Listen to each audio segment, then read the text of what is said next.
এই পার্সেলটা হচ্ছে রিটার্নড একটা পার্সেল।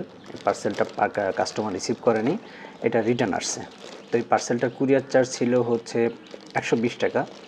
তো আমরা তো কুরিয়ার চার্জ হচ্ছে একবারে ফ্রি করে দিয়েছি। 500 টাকার প্রোডাক্ট নিলে কুরিয়ার চার্জ ফ্রি। এখানে 500 টাকার প্রোডাক্ট আছে, তো 500 টাকার প্রোডাক্টে আবার 120 টাকার কুরিয়ার চার্জ ফ্রি, সেটা আমাদের পক্ষ থেকে দিতে হয়। তো এটা যখন রিটার্ন আসছে তখন আমাদের হচ্ছে ডাবল কুরিয়ার চার্জ দিতে হয়েছে, অর্থাৎ 120 হচ্ছে 240 টাকা কুরিয়ার চার্জ দিতে হয়েছে। অথচ এই পার্সেলটা কিন্তু কাস্টমার রিসিভই করেনি। এই 500 টাকার একটা প্রোডাক্টে কত টাকা বা প্রফিট হয়? এখানে তো একটা প্রোডাক্ট না, কতগুলো প্রোডাক্ট মিলে একটা পার্সেল। তো সেখানে 500 টাকার একটা পার্সেলে আপনারাই বলেন যে হচ্ছে কত টাকায় প্রফিট হয়।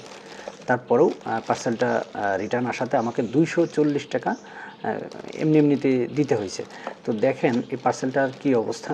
এটা ডাবল কুরিয়ার আসা যাওয়া করাতে এটা পার্সেলের কী অবস্থা দেখেন। আমরা পার্সেলগুলো পাঠাই এরকম, এই যে দেখেন আমরা পার্সেলগুলো এভাবে প্যাক করে পাঠাই যাতে বেশি পানি না ঢুকে, এভাবে পলি করে কার্টুন করে তারপর পলি করে পাঠাই।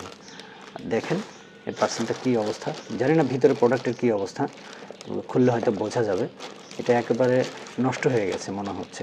তো আপনাদের কাছে আমাদের অনুরোধ থাকবে, আপনারা হচ্ছে যেহেতু আমরা কোনো অ্যাডভান্স পেমেন্ট নেই না, শুধুমাত্র আপনাদের উপর ভরসা করে আমরা পার্সেলগুলো পাঠাই, তো আপনার পার্সেলগুলো রিসিভ করবেন। আর একান্তই যদি রিসিভ করতে না পারেন একটু আগেই জানাবেন যে আমরা পার্সেল রিসিভ করতে পারবো না, তাহলে অর্ডারটা ক্যান্সেল করা যায়।